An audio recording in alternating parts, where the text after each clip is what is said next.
नमस्कार, मैं हूं दिव्या और आप देख रहे हैं आंखें न्यूज 24। आइए सबसे पहले नजर डालते हैं आज के मुख्य समाचारों पर। नमस्कार, मैं अमित और आप देख रहे हैं आंखें न्यूज 24। बाराचट्टी से टिकट पाने की दावेदारी पेश करने वाली उषा देवी राबड़ी आवास पहुंची।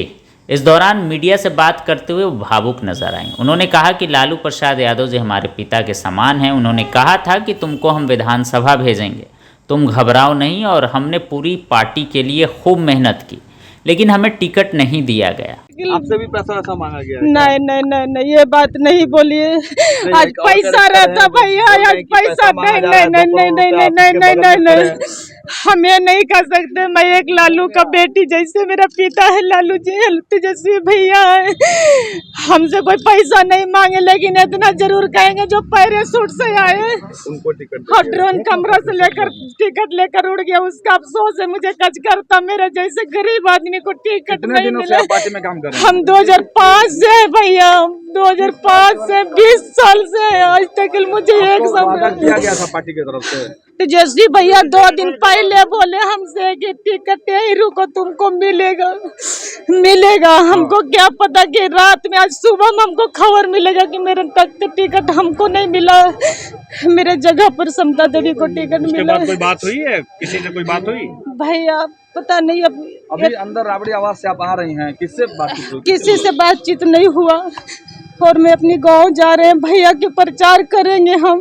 भैया के तेजस्वी भैया को प्रचार करते आ रहे हैं, करते रहेंगे, लेकिन जरूर कहेंगे कि झंडा ढोने वाले को खाली झंडा नहीं ढोवाइए, इस बेटी को ऐसे ऐसे कच करता को जगह जरूर दीजिए। तेजस्वी भैया, आप गरीबों की मसीहा है लालू जी, और गरीबों की मसीहा से जाना जाता, लेकिन पूरे मेरा नाम उषा देवी हुआ।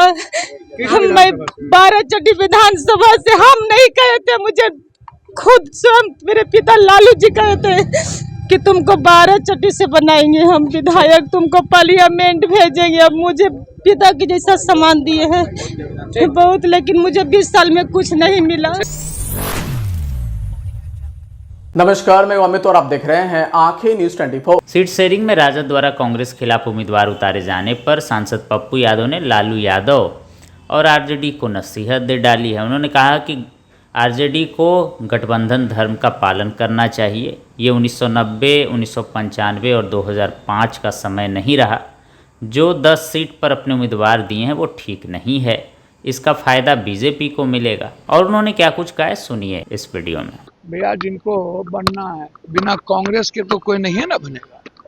और राहुल गांधी जी का जो विचार है, दलित, अत्यंत पिछड़ा, स्त्री, उसका अनरेस्पेक्ट किसी को नहीं करना चाहिए। राहुल गांधी जी के आइडियोलॉजी का अनरेस्पेक्ट यदि कोई गठबंधन करता है, ईबीसी का, एसटी एससी का, ओबीसी का, माइनॉरिटीज का, इसका मतलब है कि वो गठबंधन धर्म का पालन नहीं कर रहा। और मैं आग्रह करूंगा अपने नेता लालू यादव जी से, जिस सीट पर आपने 10 पर दिया है, ये 1990 और 2005 और 95 अब युग नहीं है। गठबंधन धर्म का पालन करिए। यदि आप नहीं करेंगे तो इसका पूरा बेनिफिट बीजेपी उठाएगी। जनता आगे है, हम लोग पीछे हैं। जनता कह रही है इंडिया गठबंधन को वोट देना, राहुल गांधी को वोट देना, ये आप समझ लीजिए। इसीलिए हम, राहुल गांधी जी का स्ट्रिक्टली आदेश है कि गठबंधन धर्म का पालन हमें करना है। कांग्रेस ने एक बार भी नहीं दिया है कहीं पर गठबंधन धर्म के विरोध में कोई कैंडिडेट, ये मैं आपको बता दूं। गिरिराज सिंह ने कहा है कि मुसलमान नमक हराम। गिरिराज बाबू से मैं कहना चाहूंगा कि अंग्रेज के साथ भारत के खिलाफ कौन कौन लोग नमक हरामी किए थे। अपने गिरबान में झांकिए कि नमक हराम लोग कौन थे आजादी के में। पहले अपने बारे में समझ लेना चाहिए गिरिराज बाबू कि इस भारत का सबसे बड़ा दुश्मन अंग्रेज की गुलामी करने वाला कौन लोग थे, उनको चिन्हित करिए। नमस्कार, मैं अमित और आप देख रहे हैं आंखें न्यूज 24। पटना में राबड़ी देवी के सरकारी आवास पर हाई वोल्टेज ड्रामा देखने को मिला। कुछ दिन पहले ही आपको बता दें कि सीएम हाउस के बाहर भी जदयू विधायक गोपाल मंडल को टिकट नहीं मिलने के बाद वो धरने पर बैठ गए थे।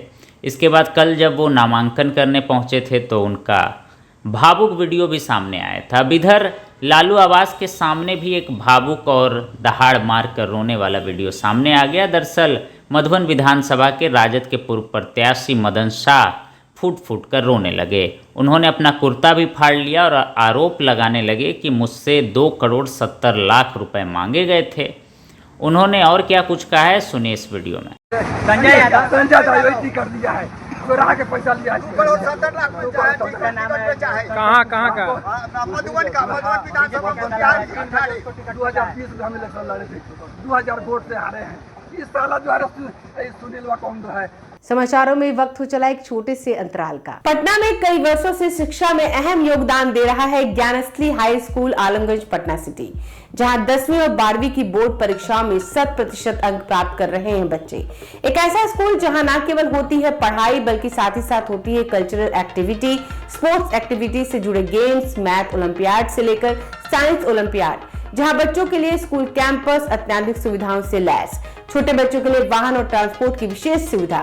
तो देर किस बात की, आज ही कराएं अपना नामांकन Gyansthali high school Alamganj Patna city में, जहां नामांकन की प्रक्रिया जारी है। संपर्क करें पुलिस चौकी Alamganj main road near Alamganj थाना पटना बिहार 800007।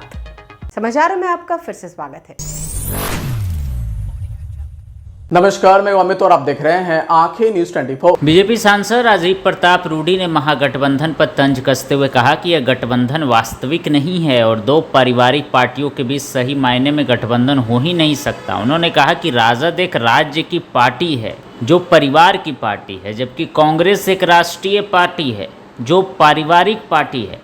उन्होंने दावा किया कि एनडीए इस बार बड़ी बहुमत से जीत हासिल करेगी और सरकार बनाएगी। राजीव प्रताप रूडी ने आगे कहा कि एनडीए को बिहार के लोगों का समर्थन मिल रहा है और वे विकास के लिए काम कर रहे हैं।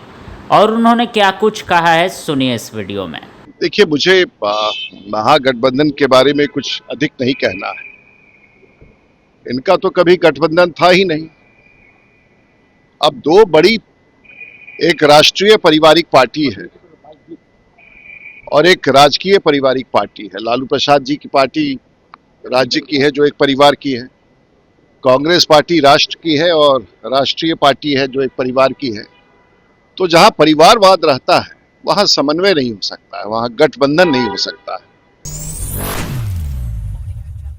नमस्कार, मैं अमित और आप देख रहे हैं आंखें न्यूज 24। प्रधानमंत्री नरेंद्र मोदी के बिहार में चुनावी दौरे की सूचना जारी कर दी गई है। पीएम नरेंद्र मोदी का बिहार दौरा कहां होने वाला है, इसकी सूचना भी दी गई है। 24 अक्टूबर को चुनावी सभा से पहले पीएम समस्तीपुर कर्पूरी ग्राम कर्पूरी ठाकुर के गाँव जाएंगे, वहाँ श्रद्धांजलि देंगे। समस्तीपुर में पहली सभा करेंगे प्रधानमंत्री मोदी, जिसकी टाइमिंग 10 बजे होगी। वहीं और भी दिलीप जायसवाल ने क्या कुछ कहा है, सुनिए इस वीडियो में। और उसके बाद फिर आधे घंटे बाद 1:10 में एक बहुत ही महत्वपूर्ण प्रेस कॉन्फ्रेंस हम फिर करेंगे। तो अभी मैं 2 सूचना दे देता हूं और 1:10 में मैं आपको पुनः आमंत्रित करता हूं कि फिर से प्रेस को कुछ जानकारी मुझे देना है। आज तो पहला यह है कि दुनिया के सर्वाधिक लोकप्रिय नेता और भारत के यशस्वी प्रधानमंत्री श्री नरेंद्र मोदी जी का आगामी बिहार विधानसभा चुनाव और चुनाव प्रचार का आगाज, शुरुआत हो रहा है। आदरणीय प्रधानमंत्री श्री नरेंद्र मोदी जी अपने विधानसभा चुनाव का जो प्रचार अभियान शुरू करेंगे, समस्तीपुर कर्पूरी ग्राम और वहां पर जननायक भारत रत्न कर्पूरी ठाकुर जी के गांव में जाएंगे, उनके घर पर जाएंगे और जननायक भारत रत्न कर्पूरी ठाकुर जी को प्रचार अभियान शुरू करने के पहले उनको श्रद्धांजलि अर्पित करेंगे और फिर उनका चुनाव अभियान बिहार में शुरू हो जाएगा।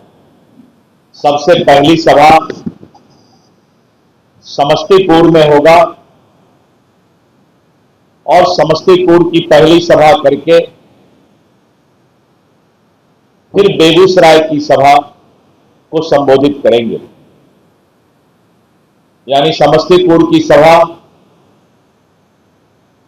10 बजे निर्धारित की गई है और बेगूसराय की सभा 24 अक्टूबर को ही 1 बजे निर्धारित हुआ है।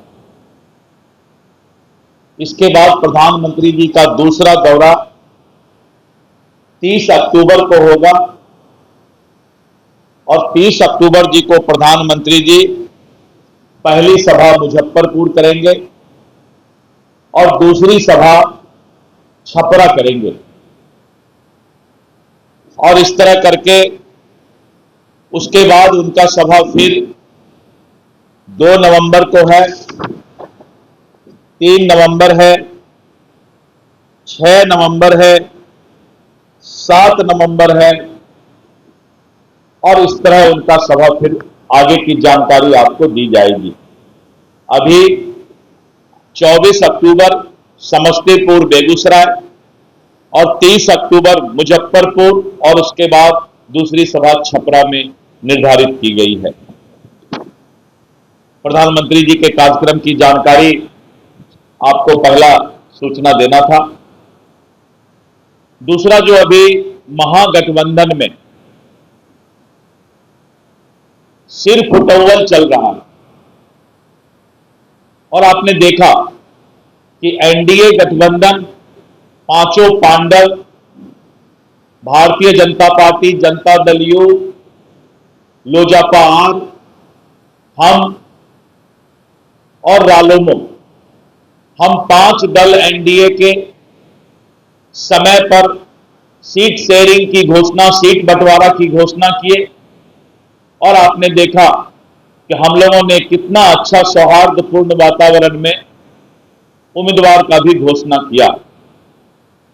लेकिन आज भी मैं देख रहा था सोशल मीडिया और टीवी पर कि जिस तरह से कांग्रेस के प्रदेश अध्यक्ष को लिखना पड़ रहा है कि दलितों का अपमान हम नहीं सहेंगे और राष्ट्रीय जनता दल के लोग ने वहां पर उनके खिलाफ उम्मीदवार खड़ा कर दिया है।